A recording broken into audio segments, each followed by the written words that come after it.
आप सभी को ऋषि पंचमी व्रत की हार्दिक शुभकामनाएं।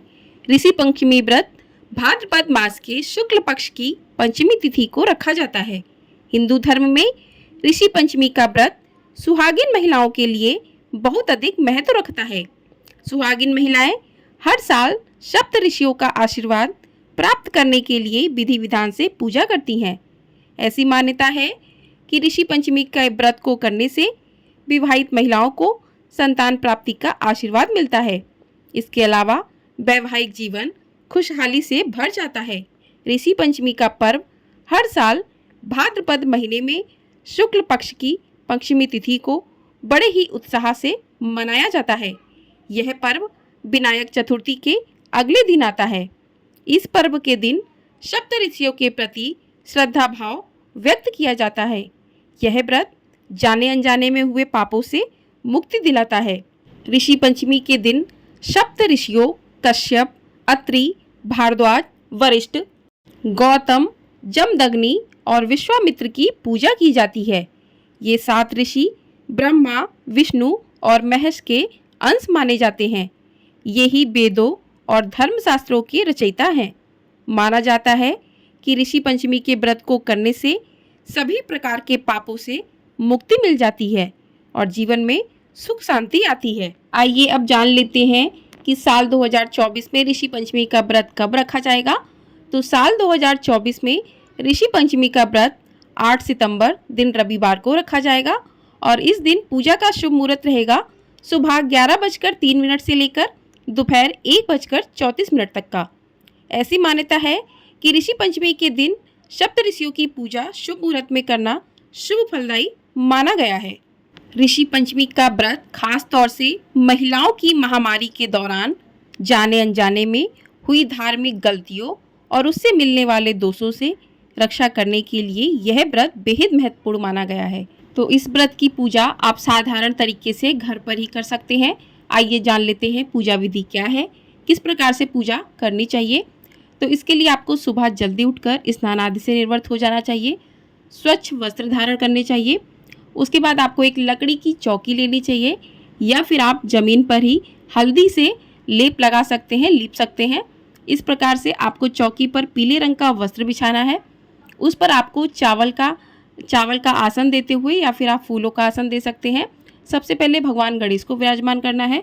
उसके बाद आप मिट्टी से 7 पिंडी सप्त ऋषि की पिंडी बना सकते हैं अलग अलग, और एक माता अरुंधति की पिंडी बनाइए। तो उन पिंडियों को आज चावल का आसन देकर 7 जगह विराजमान कर लीजिए।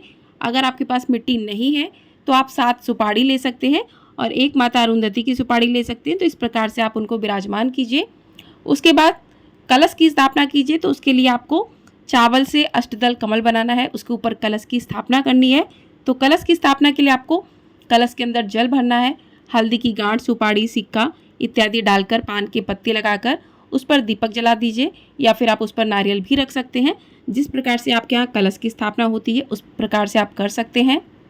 उसके बाद आपको जो सप्त ऋषियों की आपने पिंडी बनाई है उनको पहले आपको स्नान करवाना है हल्की छींटे देकर। उसके बाद आपको दीपक प्रज्वलित करना है। सप्त ऋषियों को आपको चंदन का तिलक लगाना है, माता अरुंधति को और भगवान गणेश को रोली का तिलक लगाना है। अक्षत लगाइए, पुष्प अर्पित कीजिए, जो भी आपके पास पुष्प हो। उसके बाद आप फल अर्पित कर सकते हैं। इस पूजा में आपको हल्का जुता हुआ कोई भी चीज़ जो है अर्पित नहीं करना है, नहीं चढ़ाना है। और यदि आप व्रत हैं तो व्रत में भी आपको हल से जुती हुई कोई भी चीज़ें नहीं खानी है। इस बात का विशेष रूप से ध्यान रखना है। तो आप फल चढ़ा सकते हैं, नारियल चढ़ा सकते हैं, छुआरे चढ़ा सकते हैं। तो जो भी चीज़ें जो है बिना हल की जुती हुई होती हैं उन्हें आप इस पूजा में जो है अर्पित कर सकते हैं। मूंगफली के दाने हैं जो आप वो अर्पित कर सकते हैं। तो इस प्रकार से आप फूल, फल, मिठाई, धूप, दीप, नैवेद्य पूरे विधि विधान से पूजा करें जिस प्रकार से सारी पूजाएं करते हैं। और बस इसमें आपको हल से जुता हुआ जो है कोई भी चीज़ अर्पित नहीं करना है, इस बात का ध्यान रखना है। और उसके बाद आपको हाथ में थोड़े से पुष्प लेकर ऋषि पंचमी व्रत की कथा को भी सुनना है। तो चलिए ऋषि पंचमी व्रत की कथा को शुरू करते हैं। तो कथा सुनने से पहले सप्त ऋषियों का ध्यान करते हैं, उसके बाद कथा को प्रारंभ करते हैं। बोलिए सप्त ऋषियों की जय। विदर्भ देश में एक सदाचारी ब्राह्मण रहता था। उसकी पत्नी बड़ी पतिव्रता थी जिसका नाम सुशीला था। उस ब्राह्मण के एक पुत्र और एक पुत्री थी। विवाह योग्य होने पर उसने समान कुलशील वर के साथ कन्या का विवाह कर दिया। कुछ दिनों बाद वह विधवा हो गई। दुखी ब्राह्मण दंपत्ति कन्या सहित गंगा तट पर कुटिया बनाकर रहने लगे। एक दिन ब्राह्मण कन्या सो रही थी कि उसका शरीर कीड़ों से भर गया। कन्या ने सारी बात माँ से कही। माँ ने अपने पति से सब कहते हुए पूछा, प्राणनाथ, मेरी साध्वी कन्या की यह गति होने का क्या कारण है? ब्राह्मण ने समाधि द्वारा इस घटना का पता लगाकर बताया, पूर्व जन्म में भी यह कन्या ब्राह्मणी थी। इसने रजस्वला होते हुए भी बर्तन छू दिए थे। इस जन्म में भी इसने लोगों की देखा देखी ऋषि पंचमी का व्रत नहीं किया, इसलिए इसके शरीर में कीड़े पड़े हैं। धर्मशास्त्रों की मान्यता है कि रजस्वला स्त्री पहले दिन चांडाली, दूसरे दिन ब्रह्मघातनी तथा तीसरे दिन धोबिन के समान अपवित्र होती है। वह चौथे दिन स्नान करके शुद्ध होती है। यदि यह शुद्ध मन से अब भी ऋषि पंचमी का व्रत करे तो इसके सारे दुख दूर हो जाएंगे और अगले जन्म में अटल सौभाग्य प्राप्त करेगी। पिता की आज्ञा से पुत्री ने विधि पूर्वक ऋषि पंचमी का व्रत एवं पूजन किया। व्रत के प्रभाव से वह सारे दुखों से मुक्त हो गई। अगले जन्म में उसे अटल सौभाग्य सहित अक्षय सुखों का भोग मिला। बोलिए सप्त ऋषियों की जय। तो इस प्रकार से पहली कथा पूर्ण होती है। अब सुनते हैं दूसरी कथा। सतयुग में विदर्भ नगरी में शैनजित नामक राजा हुए थे। वह ऋषियों के समान थे। उन्हीं के राज्य में एक कृषक सुमित्र था। उसकी पत्नी जयश्री अत्यंत पतिव्रता थी। एक समय वर्षा ऋतु में जब उसकी पत्नी खेती के कामों में लगी हुई थी तो वह रजस्वला हो गई। उसको रजस्वला होने का पता लग गया, फिर भी वह घर के कामों में लगी रही। कुछ समय बाद वह दोनों स्त्री पुरुष अपनी अपनी आयु भोग कर मृत्यु को प्राप्त हुए। जयश्री तो कुतिया बनी और सुमित्र को रजस्वला स्त्री के संपर्क में आने के कारण बैल की योनि मिली। क्योंकि ऋतु दोष के अतिरिक्त इन दोनों का कोई अपराध नहीं था, इसी कारण इन दोनों को अपने पूर्व जन्म का समस्त विवरण याद रहा। वे दोनों कुतिया और बैल के रूप में उसी नगर में अपने बेटे सुचित्र के यहाँ रहने लगे। धर्मात्मा सुचित्र अपने अतिथियों का पूर्ण सत्कार करता था। अपने पिता के श्राद्ध के दिन उसने अपने घर ब्राह्मणों को भोजन के लिए नाना प्रकार के भोजन बनवाए। जब उसकी स्त्री किसी काम के लिए रसोई से बाहर गई हुई थी तो एक सर्प ने रसोई की खीर के बर्तन में विष वमन कर दिया। कुतिया के रूप में सुचित्र की माँ कुछ दूर से सब देख रही थी। पुत्र की बहू के आने पर उसने पुत्र को ब्रह्म हत्या के पाप से बचाने के लिए उस बर्तन में मुंह डाल दिया। सुचित्र की पत्नी चंद्रवती से कुतिया का यह कृत्य देखा ना गया और उसने चूल्हे में से जलती लकड़ी निकालकर कुतिया को मारी। बेचारी कुतिया मार खा खा कर इधर उधर भागने लगी। चौके में जो जूठन आदि बची रहती थी वह सब सुचित्र की बहू उस कुतिया को डाल देती थी, लेकिन क्रोध के कारण उसने वह भी बाहर फिकवा दी। सब खाने का सामान फिकवा कर बर्तन साफ करके दोबारा खाना बनाकर ब्राह्मणों को खिलाया। रात्रि के समय भूख से व्याकुल होकर वह कुतिया बैल के रूप में रह रहे अपने पूर्व पति के पास आकर बोली, हे स्वामी, आज तो मैं भूख से मरी जा रही हूँ। वैसे तो मेरा पुत्र मुझे रोज खाने को देता था, लेकिन आज मुझे कुछ नहीं मिला।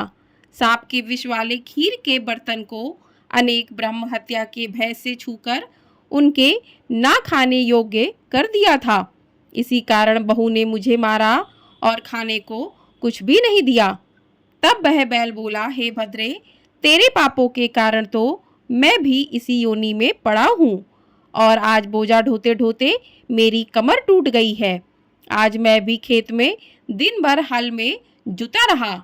मेरे पुत्र ने आज मुझे भी भोजन नहीं दिया और मुझे मारा भी बहुत। मुझे इस प्रकार कष्ट देकर उसने इस श्राद्ध को निष्फल कर दिया। अपने माता पिता की इन बातों को सुचित्र सुन रहा था। उसने उसी समय दोनों को भरपेट भोजन कराया और फिर उनके दुख से दुखी होकर वन की ओर चला गया। वन में जाकर ऋषियों से पूछा कि मेरे माता पिता किन कर्मों के कारण इन नीच योनियों को प्राप्त हुए हैं और अब किस प्रकार से इनको छुटकारा मिल सकता है। तब सर्वतमा ऋषि बोले, तुम इनकी मुक्ति के लिए पत्नी सहित ऋषि पंचमी का व्रत धारण करो तथा उसका फल अपने माता पिता को दो। भाद्रपद महीने की शुक्ल पंचमी को मुख शुद्ध करके मध्याह्न में नदी के पवित्र जल में स्नान करना तथा नए रेशमी कपड़े पहनकर अरुंधति सहित सप्त ऋषियों का पूजन करना। इतना सुनकर सुचित्र अपने घर लौट आया और अपनी पत्नी सहित विधि विधान से पूजन व्रत किया। उसके पुण्य से माता पिता दोनों पशु योनियों से छूट गए। इसलिए जो महिला श्रद्धा पूर्वक ऋषि पंचमी का व्रत करती है वह समस्त सांसारिक सुखों को भोगकर बैकुंठ को जाती है। बोलिए सप्त ऋषियों की जय। तो इस प्रकार से दोनों कथाएं पूर्ण होती हैं। उसके बाद आपने हाथ में जो भी पुष्प लिए हैं वो वही पाटे पर उनके चरणों में अर्पित कर दें। उसके बाद ऋषियों की आरती करते हैं। तो आरती इस प्रकार से है। श्री हरि हर गुरु गणपति सभौ धरि ध्यान, मुनि मंडल श्रृंगार युक्त श्री गौतम करौ बखान। ओम जय गौतम दात्रा, स्वामी जी गौतम दात्रा, ऋषिवर पूज्य हमारे मुद मंगल दाता। ओम जय श्री हरि गुण गणपति, द्विज कुल कमल दिवाकर, परम न्यायकारी, जग कल्याण करन हित, न्याय रच्य भारी। पिपलाद सूत शिष्य आपके, सब आदर्श भये, वेद शास्त्र दर्शन में पुण्य कुशल हुए। ओम जय गौतम त्रात्रा, गुर्जर करण नरेश विनय पर, तुम पुष्कर आए, सभी शिष्य सुतगण को अपने संग लाए। ओम जय गौतम त्रात्रा, अनावृष्टि के कारण संकट आन पड़यो, भगवान आप दया करी, सबको कष्ट हर्यो। ओम जय गौतम त्राता, पुत्र प्राप्ति हेतु भूप के यज्ञ कियो, यज्ञ देव के आशीष से सुत को जन्म भयो। ओम जय गौतम त्राता, भूप मनोरथ पूर्ण करके, चिंता दूर करी, प्रेतराज पामर की निर्मल देह करी। ओम जय गौतम त्राता, ऋषिवर अक्षपाद की आरती, जो कोई नर गावे, ऋषि की पूर्ण कृपा से मनोवांछित फल पावे। ओम जय गौतम त्राता। बोलिए सप्त ऋषियों की जय। तो इस प्रकार से आरती पूर्ण होती है।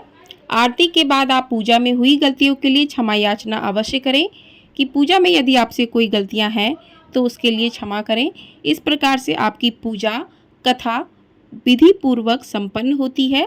तो ऋषि पंचमी के दिन जो भी महिलाएं व्रत रखकर सप्तऋषियों की पूजा करती हैं, उनकी कथा सुनती हैं, आरती करती हैं, तो मान्यता है कि इस पूजा से सभी प्रकार के पापों से छुटकारा मिल जाता है और महामारी के समय स्त्रियों से गलतियों से भी जो कोई भूल हो जाती है तो उस दोष से मुक्ति मिल जाती है। ऋषि पंचमी का व्रत करने से महिलाओं को संसार के सभी सुखों की प्राप्ति होती है। तो आपको ये वीडियो पसंद आई हो तो वीडियो को लाइक ज़रूर कर दीजिएगा। आपका एक लाइक हमारे लिए बहुत अधिक महत्वपूर्ण होता है। ज़्यादा से ज़्यादा शेयर भी कर दीजिएगा और चैनल पर यदि आप पहली बार आए हैं तो चैनल को सब्सक्राइब ज़रूर कर दीजिएगा। आपको हमारे चैनल पर संतान सप्तमी व्रत कथाएं भी सुनने को मिलेंगी। तो चैनल को सब्सक्राइब करके ढेर सारा प्यार अपना ज़रूर दीजिएगा।